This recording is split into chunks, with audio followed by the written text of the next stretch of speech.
Hey guys, I am Annabelle from BlizzardWatch.com, and it is WoW Wednesday, because every Wednesday we stream WoW. See how that works? I am a writer and editor for the site, did I say that? And some of you who may know me from back in the day may know me as Tamer Lyopleurodon from a different site.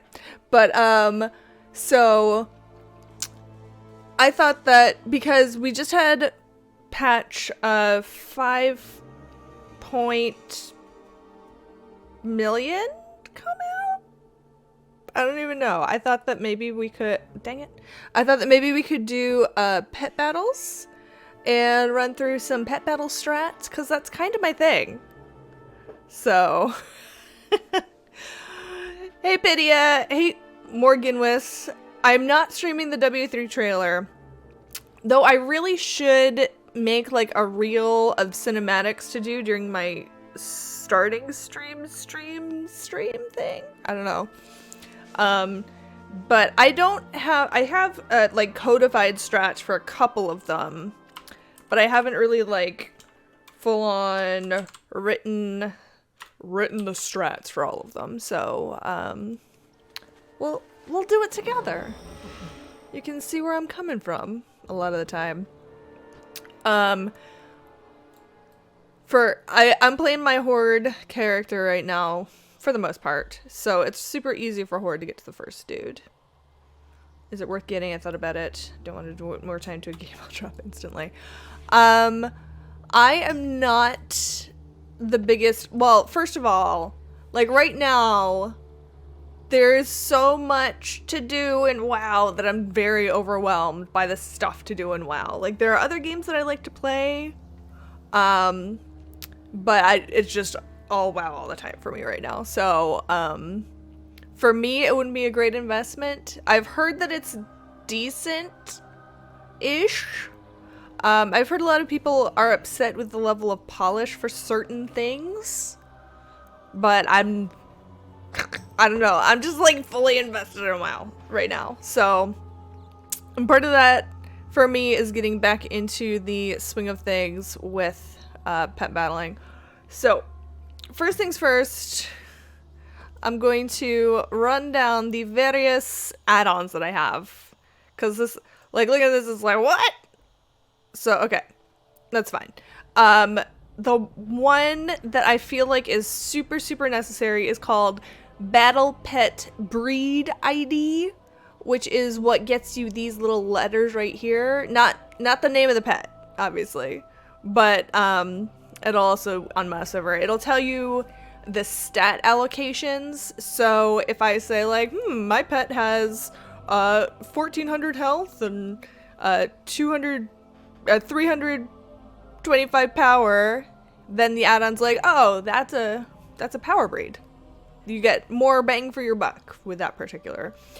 So both in terms of like writing strats, because I don't want to be like, oh yeah, you can just tame any pet and it'll work. Because sometimes if a pet is faster, it doesn't work, or if it's slower, it doesn't work, or they need to hit super hard, whatever. So I feel like it's important for that aspect, and also just from like oh, maybe this one, this one is a PS, and that's the only one there is, so this one's not gonna work. And oh, but this Everbloom Pea chick. Oh no, okay. The Brilliant Bloodfeather, I have a whole bunch of different ones, so maybe a different breed of this pet would work for this. So that for me is super, super good. That's called Battle Pet Breed ID. What are the other ones I'm using? The big one that I'm using, and I don't even really use it for what you're like. When I'm coming up with strats, I prefer this window. And there's little ticky boxes called rematch, but you can mouse over, like it doesn't come up over here because it has other stuff going on over there, but you can see in the cards, that's the same information that you get when you put it up in the display window. There's a little bit more info, really. It tells you how many you collected, and at a glance, it's actually a lot more info. and then you can mouse over. I don't like, because I'm getting to the age where I'm like, I know how to do it in this, so let me do it over here. I'm much more comfortable over here. But you can tell a lot more at a glance. Like, this is a flying pet, and it kind of has that in the original window, but it's a lot more subdued. And this is like, whoa, that's definitely a flying pet, and that's definitely its breed. If you get rematch, you also need Battle Pet Breed ID for it to display the breeds, which I found out. I was like, what? I was very confused why it was not displaying the breed information. So that's just a get both. So the cool thing with rematch is what you can do is right now I'm targeting my pet bear, and you can see he has no saved team for him. And then I'll target my whelpling. I don't have a saved team for my whelpling, for a scourged whelpling. And then if I select Katini the Mad, I've set up a saved team for him. This is the team that I decided is a really good team to defeat him. So you can put together teams, and I have like my BFA ones, and then, well, all I have right now is BFA ones, but you can create different tabs to kind of sort it out. You can tell that I've been going up against a whole lot of magic and beast pets lately. There's a lot. So that's pretty much the main reason I use rematch, is so that I'm not like, wait a minute, I can just like mouse over or like click the target and you're done. So that's a really, really good add-on for pet battles. Battling? I don't even know what I'm talking about right now. So, so we'll heal up. For Katini the Mad, okay, I'll switch back to this window because that's kind of like, whoa. So I like to show in the regular window. So I have my Scourge Whelpling, with Tail Sweep, Death and Decay, and Plagued Blood. I have the Unborn Valkyr, and we'll get to this in a second because there's like a lot of swaps. This slot is basically just a warm body, but we'll get to this in a minute. With Shadow Shock, Curse of Doom, and Unholy Ascension. And then I have my Macabre Marionette with Bone Bite, Siphon Life, and Dead Man's Party. Is there an add-on that helps you develop comps? Rematch does that because you have a whole... I didn't even talk about that. You have a whole lot of filtering options when you go to the regular... And... Crap. When you go to the regular window, it's just like... Your filter options are families, like where you get it, and that's it. Like, that's all the sorting. And I also love that I can just, like, clicky and it's on, and clicky and it's off. So that's amazing. But you have a lot of different sources. Like, you can do strong versus... and tough versus, so that'll defend well against other things. Sources, rarity, level. You can sort by breed, which is a new one. And you can also set a whole lot of like leveling. So you can say like, I want to level against Squirt or whatever. You can have like a specific, like a list of pets that you're gonna level. I forget where that is. I should have figured that out before I was showing you, but, oh, that's the leveling queue, is this little tab. Hello. I have nothing in my leveling queue. But you can save with a leveling slot, so that's super, super useful.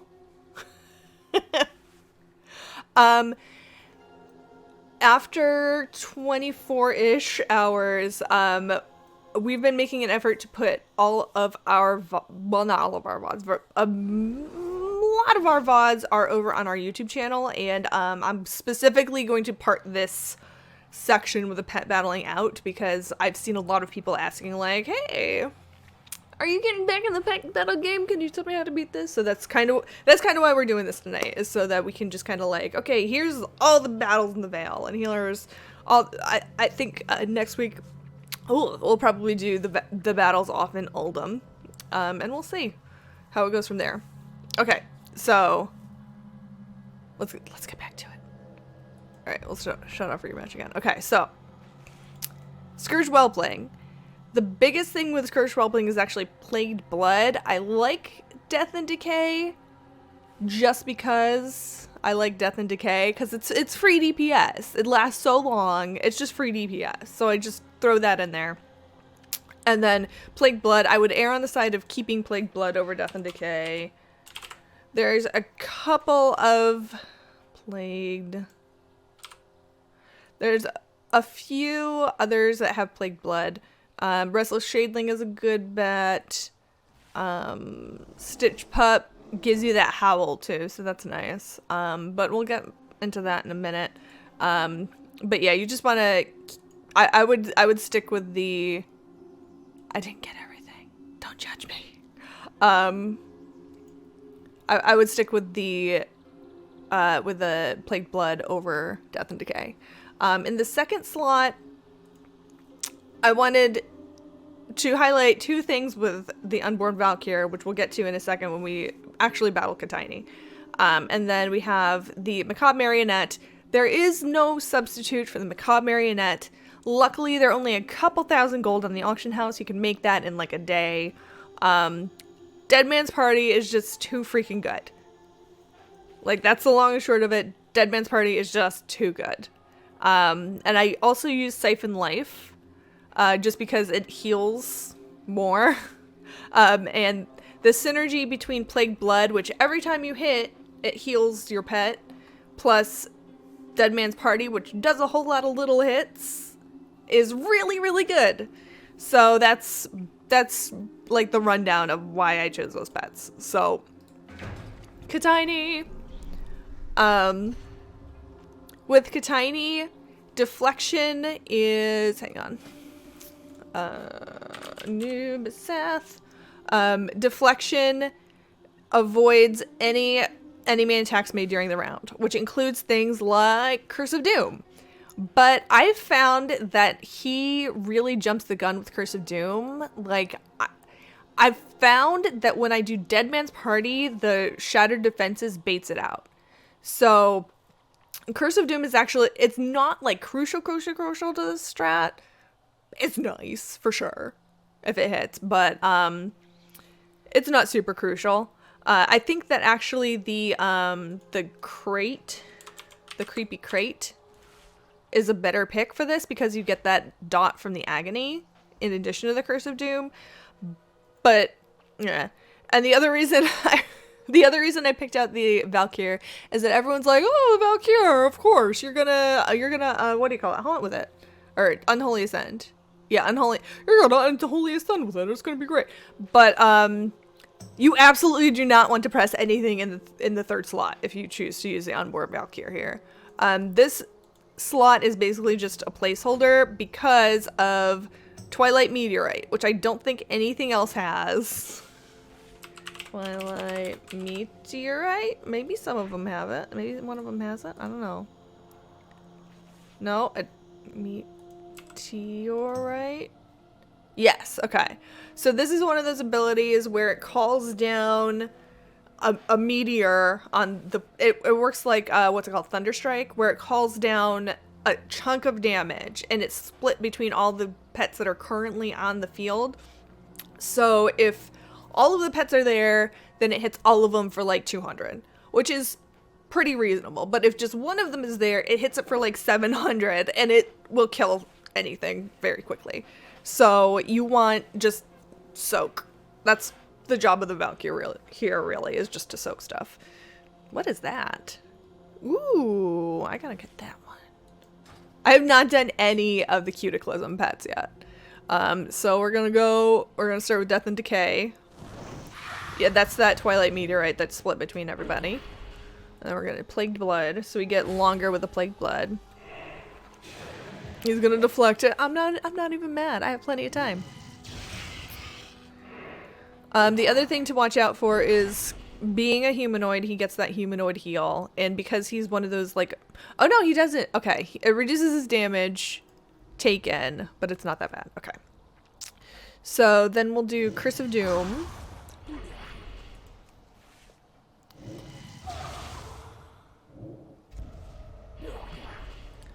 And then we'll switch to the Marionette. And he gets scared, so now there's no way for him to counter Curse of Doom. I think he just does it on cooldown. I'm not entirely sure what the deal is with that, but okay. Now we're gonna Dead Man's Party. which hits him really hard and applies that multiplicative debuff. And now just everything, it doesn't even matter what we do. He's just gonna explode. Yeah. Okay. Now, at this point, I'm just gonna get greedy and hit him. I don't even care. I'm just gonna get greedy and hit him. And that's it. That's the end. That Macabre Marionette, there's no other pet that has that Dead Man's Party ability. And it's just irreplaceable here, in my opinion. You could probably try to fudge it. I think with the Zandalari Knee Biter? You could probably fudge it with the Knee Biter with Hunting Party and Black Claw, especially with that Death and Decay and Plague Blood already up. But I just the other thing that I like about the Marionette is that because it's undead, well, first of all, all of the breeds of the Knee Biter are very, very fragile. They have the most they have is 1300 HP. So to start. But the Marionette is undead, so it has that res turn. So basically, and it's slower, so it basically gets 2 free turns anytime. So that is really, really useful because then you can, if stuff starts to go down, you can just make sure that 2-round debuff is up and swap to the Valkyr or something else with a strong nuke that's undead, because that will. Just those 2 hits will probably kill it. You're pretty good at this pet battle thing, Anna. You should make some guides. Maybe I should. I don't know. I've never heard of that before. Oh! There's a chest! Is that a daily? I don't even know. There's a chest, though. Where is it? What the heck? Where is it? I'm panicking! Oh, that's fine. Hey, quick stab Nirvana. Next one is like over and around the back of this one. It's kind of like in the identical spot for Alliance, where it's really easy to see and find. And then I'm like, which way did it go, George? Tormentius. I don't think I have a strat for this guy in rematch yet, do I? Oh, I do. Okay. All right then. He's magic, so he hits, what do you call it? Mechanicals less hard, so that's probably why I chose these. Like, I was very, like, I have created a strat for Katini. This one we're just kind of playing by ear. Some of the chests are buggy. Oh, yeah, and, well, usually if it's in that, like, pit down below the Golden Pagoda. Did I say Padoga? What's the matter with me? Usually if it's down below, it has that little arrow to tell you that it's down below. But I didn't see the arrow, so that's why I was like...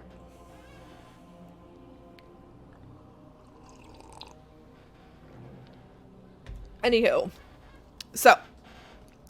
Tormentius. I already did this guy enough to be confident in this strategy. I guess. Apparently. Raptor's tamed, Lil Blink's easy to get. How much is the mechanical dragonling going for these days? Let's find out. Because I don't like to suggest pets that are super rare. And hard to get. Because that just seems like a cop-out to me. Like, oh yeah, go buy this pet off the Blizzard store and then you can win. That's stupid.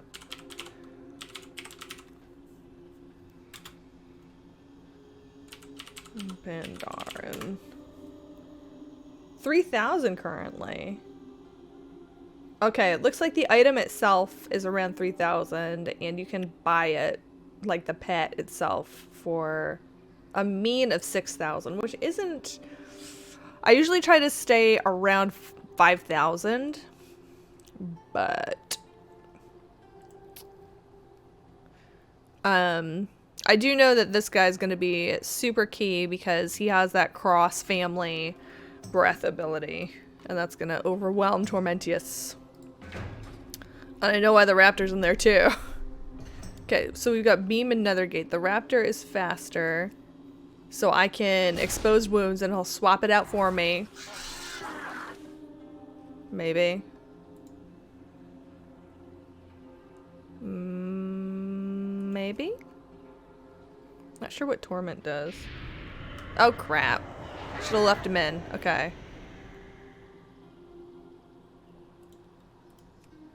That did a lot of damage.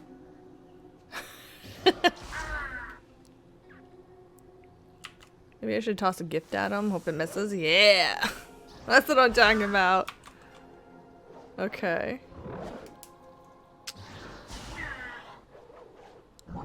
Gate. This guy has another gate. And another thing that I really like about the mechanicals, especially when it's a single hitter pet, he doesn't have any multi-hitting abilities, so because I can res and I'm faster, then I basically get a free turn.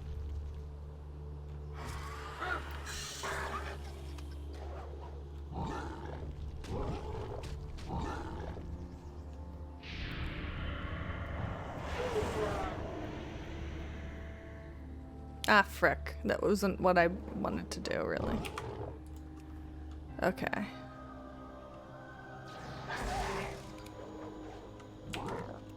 Basically missed around because of that. Okay.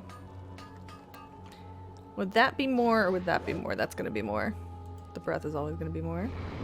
Okay, cool. What does Torment do? That's what that is. Damage all enemy targets for 20% of their current health and heal for 100% of that amount. So the fewer pets that I have and the lower health they are, he can never actually kill anything that's in the back line either. Okay. Because it's 10% of their current health. He has that 50% debuff too. Throws a gift, gets epic round. It's not quite that. Okay, so we fricked up at the very beginning. So we'll see how this goes. If your pet dies, then you just get to swap them for free. They get to come in for free. So I may be able to actually pull this off. 6 health, are you kidding? Oh, come on. Come on. Okay, so we hecked that up pretty good. Audio switching between channels. I shouldn't have more than one channel. I mean, the channels on the desktop audio probably is gonna switch a little bit when I switch my character around, but I shouldn't. It's just okay. All right. Okay, so all right, that's a pretty decent strat for that guy. Let's do it again and not heck it up this time. Okay, so I'm faster, so we'll do exposed wounds. Yeah, he healed himself. That's a great move, buddy. I'm gonna exposed wounds until he goes ahead and swaps me for free. Yeah. We'll make it rain. Well, inflation.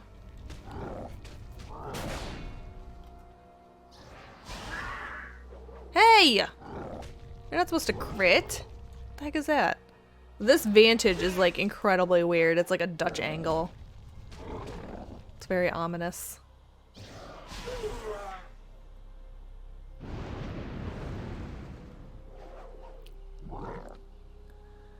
Okay. I'm gonna keep it rocking with this, because I still have that exposed wounds.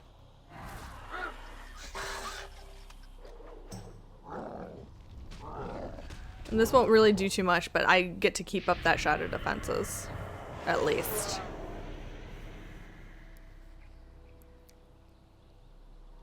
Okay, so we're gonna just hit him. Just hit him! See, that played out way easier. And then you also have the mechanical dragonling in the back for insurance purposes, really. Anytime you can find a pet that has cross-family abilities, it's just always gonna be great. Great stuff. Okay. It seems like you could also get away with doing just dragons, too.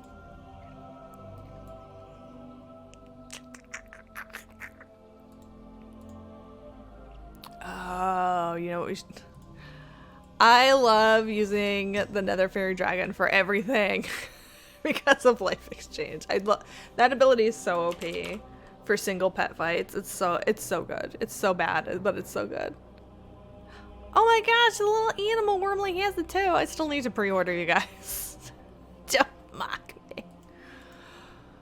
A little sprite darter. Sprite.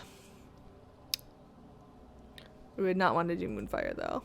I'm good. Keep it with Cyclone. But yeah, I bet that you could just go with dragons and do it. Okay, what's next? There's the bug guy and the living statue guy.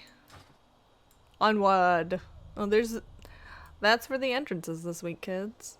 I didn't realize how dark it would be over here because I would not have chosen to do this one. I would have gone to Uldum, but I already said that. Uldum, I'm sorry. I'm having a very hard time adjusting to the Uldum of it all. I never said Uldum. Although now I say Draenor. Because I trained myself making videos during Draenor. But I'm not sure. Do I have a rematch for... I have a save team for this one too. Oh, the marionette, y'all. I think that I just went with like straight murdering DPS here. I have Bone Bite, Siphon Life, Dead Man's Party, Diseased Bite, Crouch, and Howl. And then Dark Flame, that'll help because it's a humanoid, that'll help the healing reduction, and Howl and Shadow Shock. I did that backwards, but I think you can figure that out. Just think this zone will be my old doom. Dang it! Come on. This is what I get. This is what I get. I also changed a whole lot of my abilities around today, so I've been fat fingering everything today while my muscle memory is like, what are you doing? You're supposed to do this one next. Alright. I think that's enough. Okay, let's go for it. I'm gonna guess Crush, Stone Rush, and Rock Barrage.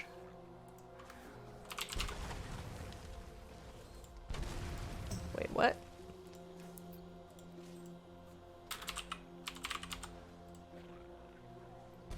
Hurls rocks. Okay, so that's a dot. Cool. Look at that guy. He's so cute. I need to go back and do all these pets. Stone Rush is, I think, the thing that hits itself.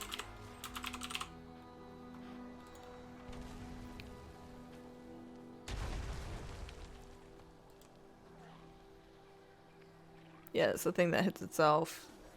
And then Crush is, I think, just like standard. Yeah. Standard DPS move. So you don't want to put up lightning right now.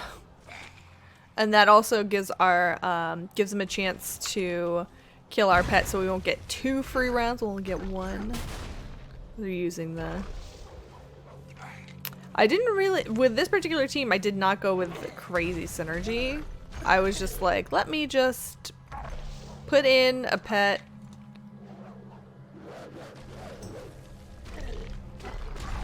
Let me just put in a pet that will hit it and quit it, basically.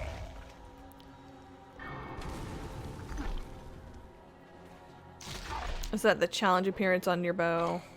No, this is the OG Lochdalar. I forget which one it is, but yeah, it's the OG. I'm that old.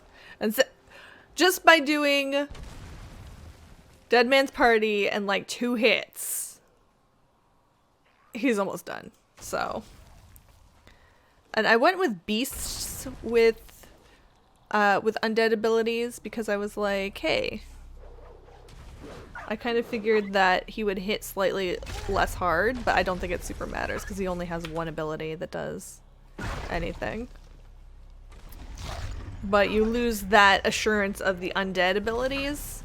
So I actually prefer kind of undead just because you get that free turn after they res. But that one's relatively easy. All you really need is the marionette and like a couple more warm bodies. Well, you could go play WoW Classic and then you could get it. But yeah, let me. I did that for the Howl plus the undead too, I think, but I didn't actually use that. I think the fossilized hatchling would probably be a good bet there. Just anything that has undead abilities is probably a good bet for that one. Ooh, it could do a dot and then go. Ooh. But yeah, again, the macabre marionette is just it's just really vital to doing just about any pet battle that involves humanoids and big things. Classic was way too time consuming. Yep. I do not currently have the time for that anymore. Trying to figure out which rooftop it was where this last bug guy is. I think it's this one. Yeah, there he is. Alright. So, once again, rematch? Yeah! Okay. We talked about this one a little bit earlier. We have the Nether Fairy with... This is a flying pet, so we're looking for... This is a flying pet that does a lot of flying damage, so we're looking for dragons that do magic damage, because flying hits dragons less hard, but also magic does more to flying pets.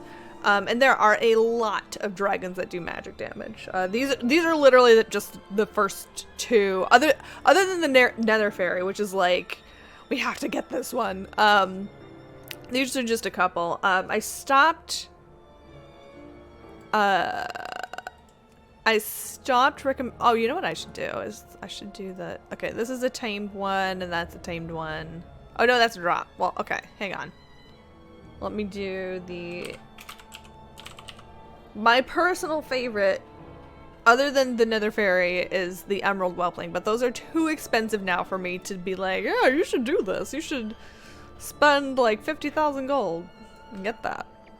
But both the Emerald Proto, all of these pets are tamed. So this one is tamed at kind of a lowish level. Oh no, I swapped out the wrong one. Hang on. I swapped out the wrong one. But yeah, that one has healing. Hang on. I just grabbed a couple and slapped them in there. Chrominius would be a good one because you get the Arcane Explosion. The Arcane Explosion isn't that good, but then you combine it with Howl and Surge of Power. And anything would just die. Howl and Surge of Power. But I think that these are one of the ones that have I can't attack that. I think they just have the damage reduction. I don't think they have the floor where you can only do so much to them in a certain turn.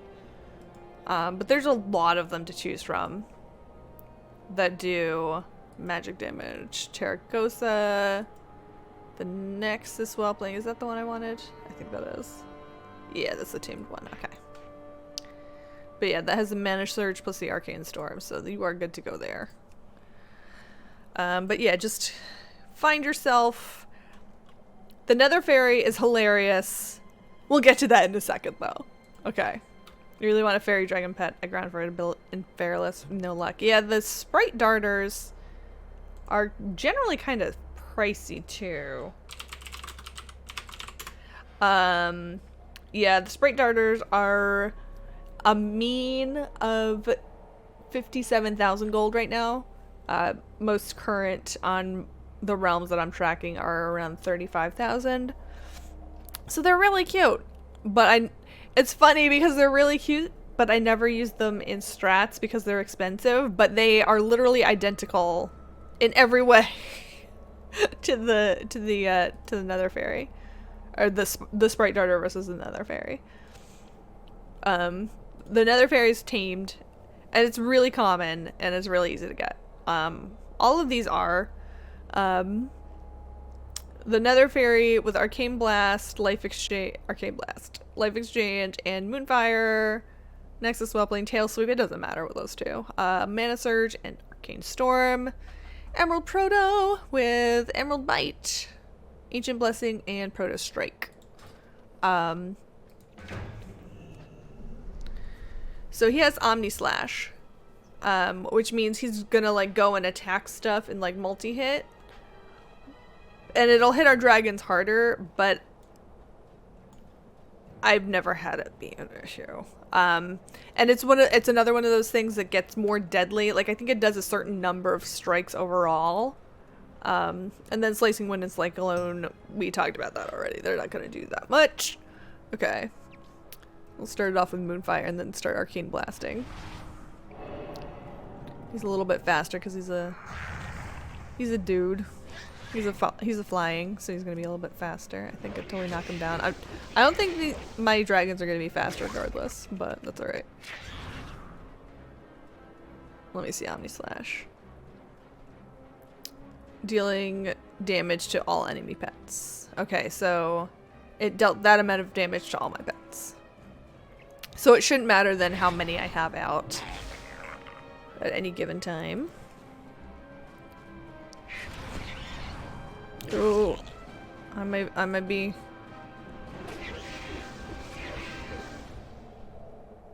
Oh, Life Exchange! Oh my gosh! It's so good! It's so dumb! It's so stupid.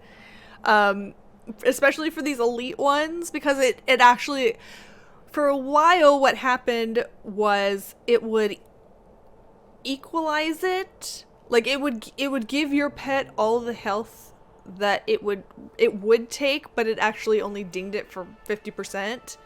But now you can see they've been equalized. So that's a whole lot of DPS that I don't have to do.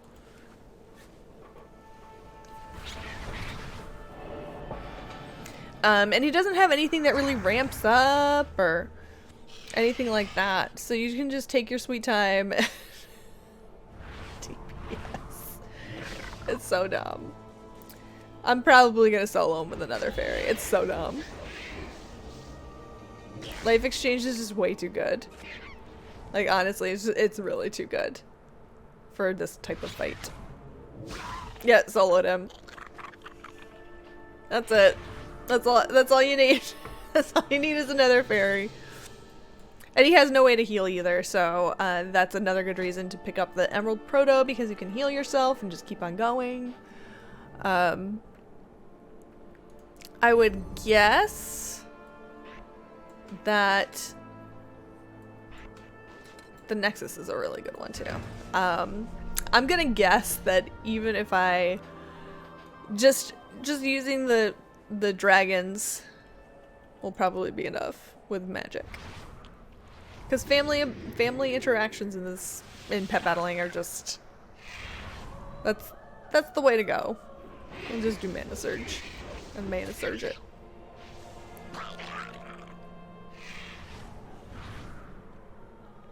I'm actually not sure if this will work, but we'll see. But yeah, other than me screwing around, that's pretty much a thorough guide to all of the pets that are currently active in the Vale. I'm just gonna beat you up.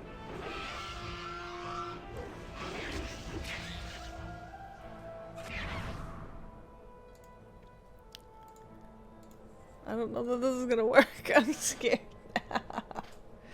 Like the sprite charter just because I'm a druid. That's fair.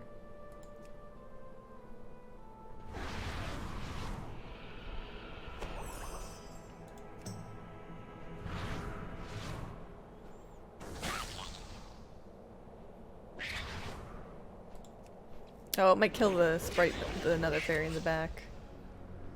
Yeah, it doesn't actually increase the damage, so that's good.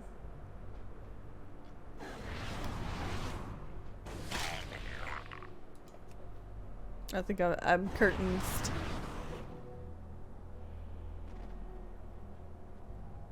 I think that might be it.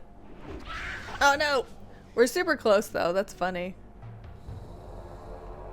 But yeah, just another fairy is crazy good. I use the one that's an astral form for balance. Oh, that's a good idea. Okay. So, I think that's all we wanted to do on this character. And we'll swap around.